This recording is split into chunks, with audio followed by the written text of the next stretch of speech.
Guys, I hope সবাই অনেক বেশি ভালো আছো। আজকে আমি তোমাদের সাথে কিছু কথা শেয়ার করব। গত মাসে ঢাকা আন্তর্জাতিক বিমানবন্দরে একটি ভয়ানক আগুন লেগেছিল। আই হোপ তা সবাই জানো।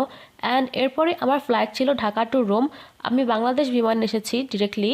বাট প্রবলেমটা হচ্ছে আমি এয়ারপোর্টের ভিতর ভিডিও করছিলাম, কজ আমি শেয়ার করতে চাচ্ছিলাম কীভাবে Dhaka two Italy Aslam. But আমাদের ফাইনাল চেকিংয়ের সময় দুজন গার্ড এসে আমাকে বলল, আপনি কি এয়ারপোর্টের মধ্যে ভিডিও করেছেন? আমি বললাম হ্যাঁ। তারপর তারা আমাকে বলল, কাইন্ডলি আপনি ওয়েট করুন অ্যান্ড আপনার ফোনটি জমা দিন। দেন অলমোস্ট 18 মিনিট পর একজন মহিলা গার্ড এসে আমাকে বলল, ম্যাম আপনাকে ভিডিওটি ডিলিট করতে হবে। আমি ফার্স্টে রাজি হইনি, বাট পরে তারা অনেক রিকোয়েস্ট করলো অ্যান্ড বলল আগুন লাগার কারণে প্রাইভেসি পলিসি অনেক বাড়িয়ে দেওয়া হয়েছে। যাই হোক, এরপরে আমি ভিডিওটি ডিলিট করে দেই অ্যান্ড তারাও চেক করে যে হ্যাঁ ফাইনালি আমি ভিডিওটি ডিলিট করলাম কি না। আর এরপর আমার মনটা অনেক বেশি খারাপ হয়ে গিয়েছিল, তাই আমি আর কোনো ভিডিওর ক্লিপস নেইনি।